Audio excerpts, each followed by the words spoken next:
What's up guys?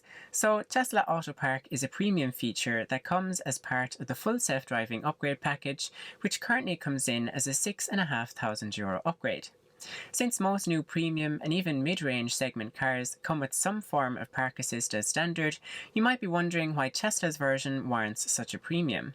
Well, that's what we're going to explore in today's video. Let's get started.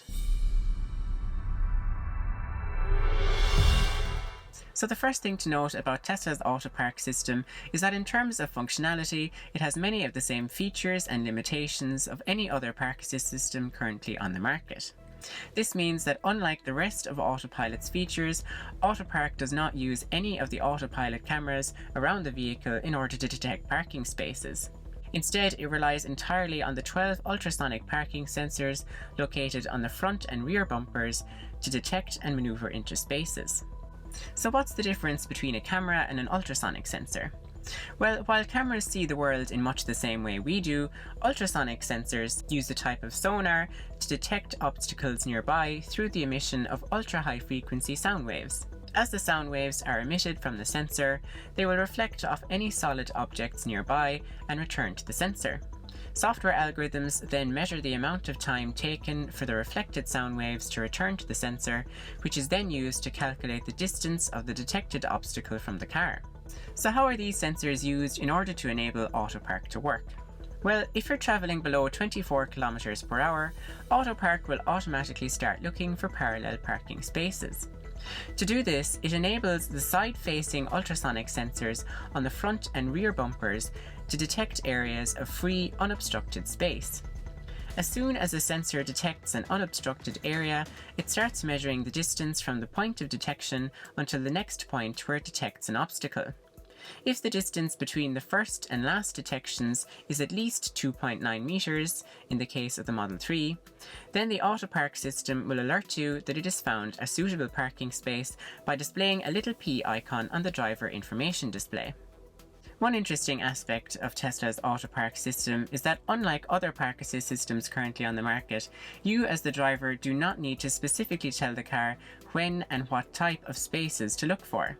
Instead, Autopark will automatically start searching for parallel parking spaces once you're traveling below 24 km per hour and perpendicular parking spaces once you're traveling below 16 km per hour. Once a suitable space has been found and the P icon is displayed, just shift the car into reverse and tap the start button. At this point, Autopark takes full control of all driving functions, including the steering, acceleration, braking, and gear changes from forward to reverse. All you as the driver need to do is closely monitor the surroundings to ensure that the car doesn't run into things it can't detect very well, such as narrow objects like poles or very low-lying obstacles like curbs. It's also important to remember that all of this relies on the detection of obstacles by the ultrasonic sensors, so any type of soft or sound-absorbent material surrounding the parking space, like snow or plant overgrowth, may not reflect the sound waves accurately enough for the system to detect the obstacle. If you feel the car is going to hit something, then you can just press the brake and the system will pause the parking maneuver until such time that you think the car is safe to move again, at which point you can simply tap resume to restart the Autopark maneuver. If you want to fully cancel the Autopark attempt, then you can just press the brake pedal twice, or press the accelerator, or grab the steering wheel and the system will alert you that the Autopark maneuver has been aborted. Once the car has finished parking, it will alert you on the touchscreen that Autopark is complete, and then you're free to exit the car as normal. In addition to parallel parking spaces, Autopark can also automatically detect perpendicular parking spaces. The key difference between the parallel and perpendicular spaces for Autopark is that you must be traveling at a slower speed, or 16 km an hour to be precise, in order for Autopark to detect the perpendicular parking spaces. The detection process is much the same as the parallel case, where the side-facing ultrasonic sensors search for unobstructed areas to the side of the vehicle and measures the distance between them. The reason you need to travel at a slower speed to detect perpendicular spaces when compared to parallel ones is due to the fact that the sensors need extra time to measure the depth of the parking space to ensure it's both long and wide enough for the car to fit in. If the space is measured to have a depth of at least 6 meters, then Autopark will detect the space and display the parking prompt on screen. Again, all you as the driver need to do is shift into reverse and press start, and the car will handle the rest. Okay, so now that we've covered the basics, what's it actually like to use Autopark on a daily basis? Well, the first and most annoying thing about it is that, due to its reliance on the ultrasonic sensors rather than camera sensors, Autopark is not able to park in parking spaces unless there is a car parked on either side of the space you want to park in. This means that if you're in an empty car park, even one with perfect lane markings and tons of free parking space, Autopark will not be able to park the car. This has definitely been the most annoying aspect of the Autopark feature for me, since in Ireland most of the time car parks aren't very full, and as a Tesla driver you don't always want to have to park between two cars, so you can avoid getting dings and scratches from other drivers as much as possible.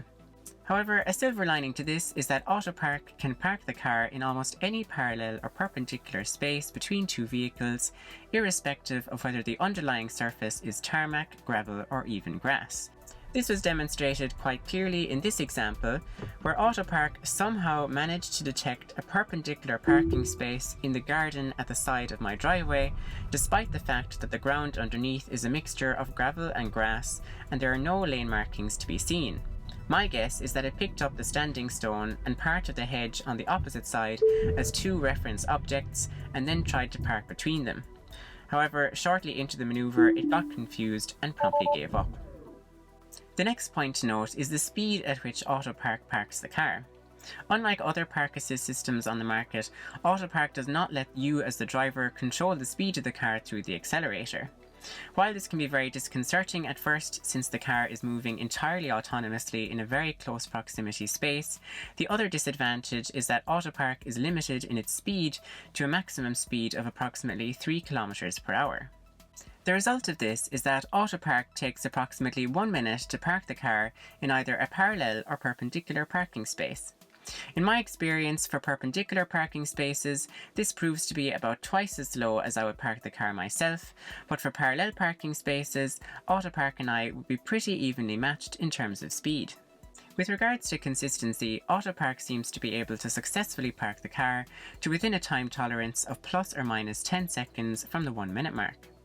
In terms of reliability, Autopark seems to have a failure rate of approximately 1 in 5, meaning that for every 5 parking attempts, Autopark will fail to park the car at least 1 out of those 5 times.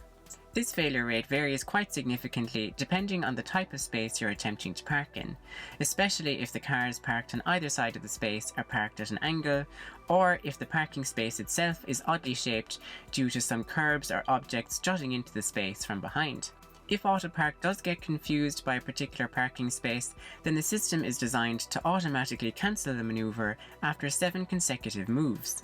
In other cases, Autopark can simply pause the parking attempt midway through the sequence, and in such cases, any attempts to manually resume the process usually result in the system aborting the parking maneuver. In terms of the quality of Autopark's parking, it's quite good, but it's certainly not perfect. Sometimes the car will park with a slant. In other cases, the parking maneuver can finish prematurely, often leaving the car in a less desirable position. However, more often than not, Autopark does park the car quite well, and it even ensures to straighten the steering wheel at the end of the parking maneuver, which is a nice touch. Another limitation of the Autopark system is that, unlike other park assist systems on the market, Tesla's Autopark is not able to handle diagonal parking spaces. This is likely due to the manner in which Tesla's Autopark automatically searches for parking spaces, rather than relying on the driver to tell it when and what type of parking spaces to search for. Similarly, while other parking systems from alternative brands can also maneuver the car out of tight parking spaces, Autopark's system is currently unable to perform such a maneuver. However, as with everything Tesla related, Autopark is one of those features that can be upgraded over time through software updates. Tesla are already working on an updated version of Autopark which does use the autopilot camera sensors to detect and monitor parking lines, so this should make the system far more robust and usable in a variety of other use cases. So that's it for today's video. I hope you found it useful and informative, particularly for those of you who are considering getting the full self-driving upgrade option just to get Autopark's features. As always, if you have any questions or suggestions, let me know in the comments, and until then, I'll see you in the next one.